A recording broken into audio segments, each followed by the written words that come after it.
Саламатсыздар ма? Бүгін су құйғыштар туралы айтамын. Су құйғыштар өте ақылды болады.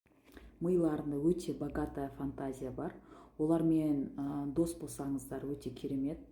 Ақыл айтқан кезде де, сөйлеген манералары да өте интеллигентно сөйлейді. Өте андай сөзді тауып сөйлейтін адамдар. Көпшілік ортада да өзін ұстай білетін, керемет қып көрсете алатын мінездері бар. Неге? Оның бәрі неден? Өйткені бастары қатты істейді олардың. Свободолюбивый, бостандықты жақсы көреді. Оларды бүйтіп қадағалап, контролировать еткенді жақсы көрмейді. Саяхаттағанды жақсы көреді.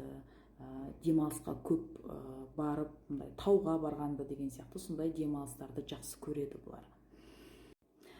Водолейлар, яғни су құйғыштар өзінің әлсіздігін көрсеткенді жақсы көрмейді. Әлсіздігін ешқашан көрсетпейді. Даже сіз психолог болып тонко сұрақтармен олардың әлсіздігін ашқыңыз келсе де, олар сөзді басқа жаққа бұрып жіберіп, әзілге айналдырып жіберіп, ешқашан өзінің әлсіздігін көрсетпейді. Неге? Өйткені олар не любит, когда их жалеют, когда жалостью смотрят. Болады қандай байғұс-ай деген сияқты бүйтіп қарайтындарды жақтырмайды олар. Сондықтан өздерінің әлсіздігін ешқашан көрсетпейді. Өздері сондай адал болады, тіке сөйлейді, не ойлап тұрса сол ойларын тіке айтады и адал сөйлейді. Сөзді бұрмалап, өтірік сөйлеу деген бұларда жоқ. Не ойлап тұрады, соны айтады. И сондай адал адамдарды жақсы көреді өздері.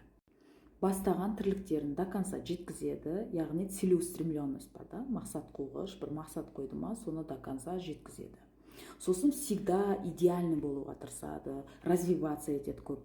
Өзін бір бәрінен идеальный сезінгісі келеді. Сосын бастарында өздерінің өмірлік серігінде идеал қылып создать етіп алады миларында. Сол идеалды в основном іздейді өмірде. Тағдырларын оңай қабылдайды. Қалай ол? Мен бұл менің тағдырым ғой, енді осылай болу тиіс шығар деген сияқты сөйтіп қабылдайды. Басқа знактар сияқты, не хочу бұндай тағдырды, бұл мен тағдырым емес деген сияқты ондай жоқ. Спокойно, бүгінгі күнмен наслаждаться етуіміз керек, бірақ рет өмір сүріп жатырмыз деген сондай бір айтып жатырмын ғой, бастарында сондай бір воздушный адамдар да сондай бұл адамдармен сөйлессеңіздер өте жеңілденіп қаласыздар ғой. Өмірге тіке реально қарайды и реально советтер береді да бұл водолейлар.